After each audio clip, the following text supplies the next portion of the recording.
Good morning, viewers.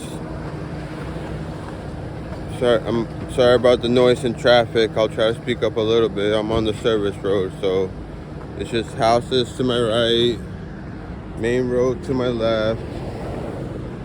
Not a lot of human ears from what I can see. I'm sure there's plenty of cameras. This neighborhood is, everybody out here is maxed out with their credit cards to try to live an affluent lifestyle.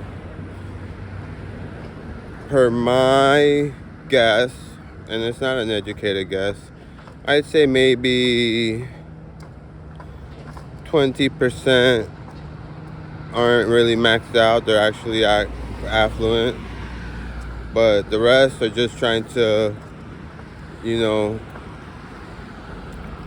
maintain that image so that when their neighbors look at their house, they can say, "Oh, and that's the problem with human beings.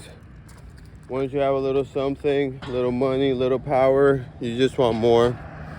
But that's natural. It's in all of us. Nobody can say that they're exempt. We're all a bag of meats. And even the ones that do act righteously in their minds, there may still be thoughts of things that are not right, which is just the same as acting it out according to the word. I made maybe almost 600 videos. In one of my videos, I got a comment from someone I wasn't expecting, who was saying, "Oh, why are you talking about me?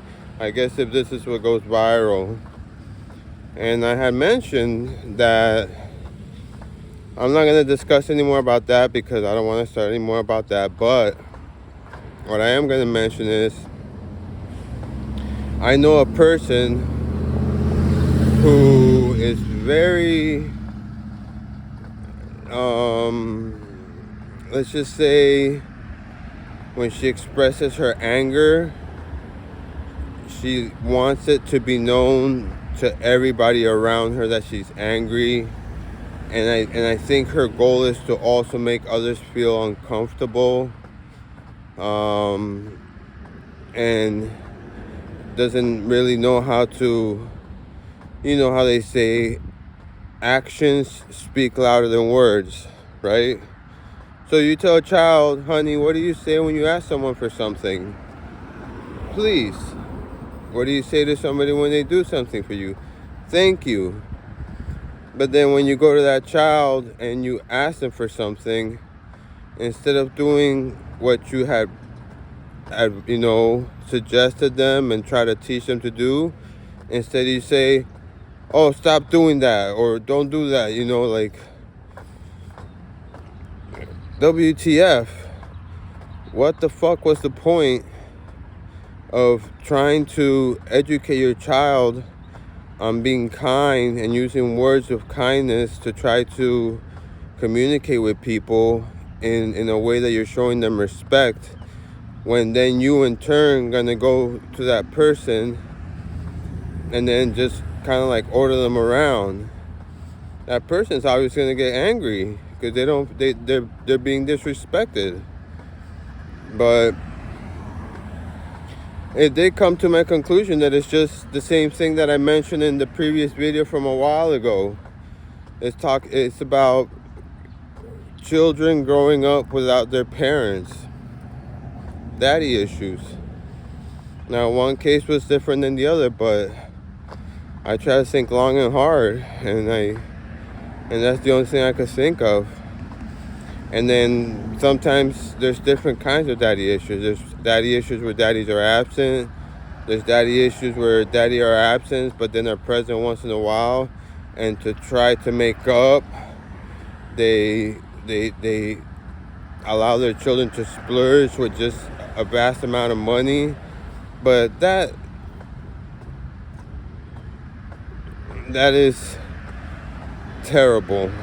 It's terrible because it just teaches a child who's very, I always forget the word, it's very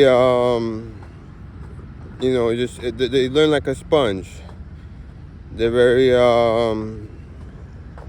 but anyways, it doesn't teach them the value of gratitude, to be grateful for what you're receiving. Instead, they're just receiving because, oh, daddy was gone, so now he's going to shower me with gifts.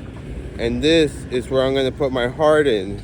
Because instead of putting my heart into the time that daddy spent with me and the things that daddy talked to me about, whether it be moral lessons, values in life, how to make proper choices, how knowledge is important, how when you apply knowledge, that shows that you made a wise decision, and that can essentially help you avoid trouble in your life. Whether the child does it, it's completely up to them. As a parent, you're just supposed to try your best to guide them in the right direction and to do the best on your own. But yeah, so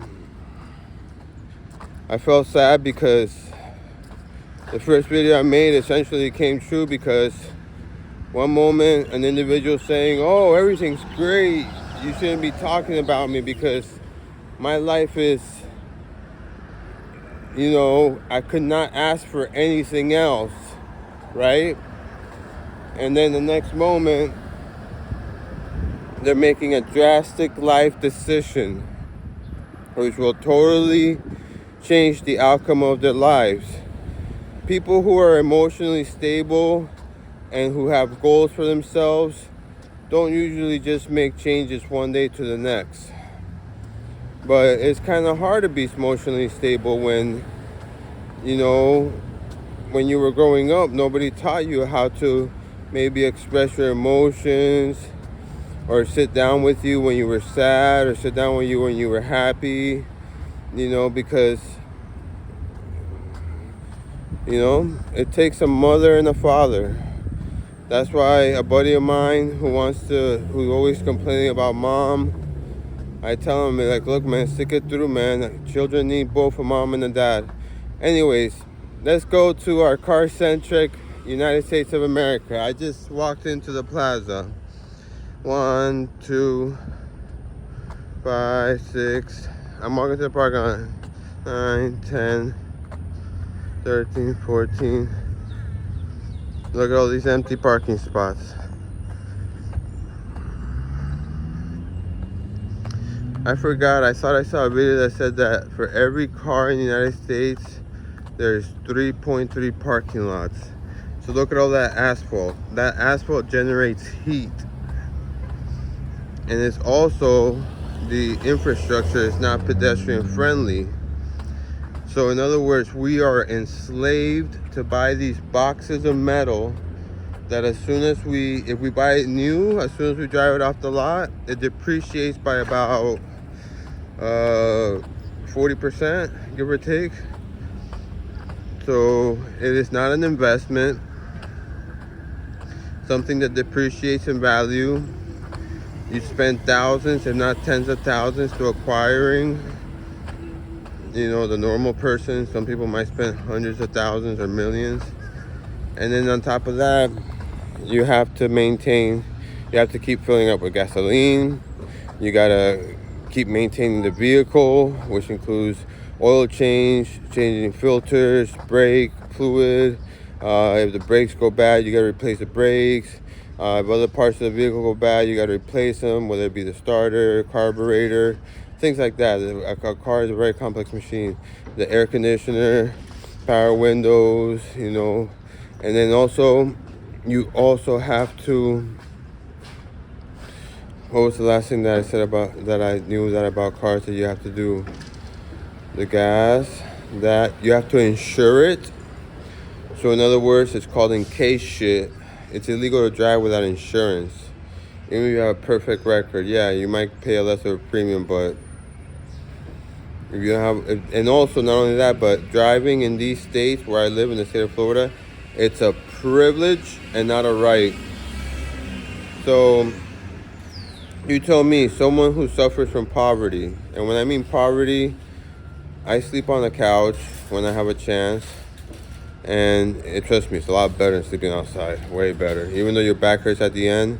And you know something? Sleeping on if you put a cardboard piece on top of cement, it's actually better for your back somehow, as opposed to sleeping like on the couch where I sleep in, which is like a trisectional and my lower back hurts. But don't do it for too long. And also you gotta try to find a place where ideally you can have cover in case it starts raining. But those are just little tips for people who have to stay homeless sometimes. I've asked people to donate. Nobody wants to donate. And I don't want to do it in IRL because parents get upset at me. But that's the only way I was able to pay for my doctor's appointments. Right? Thank you.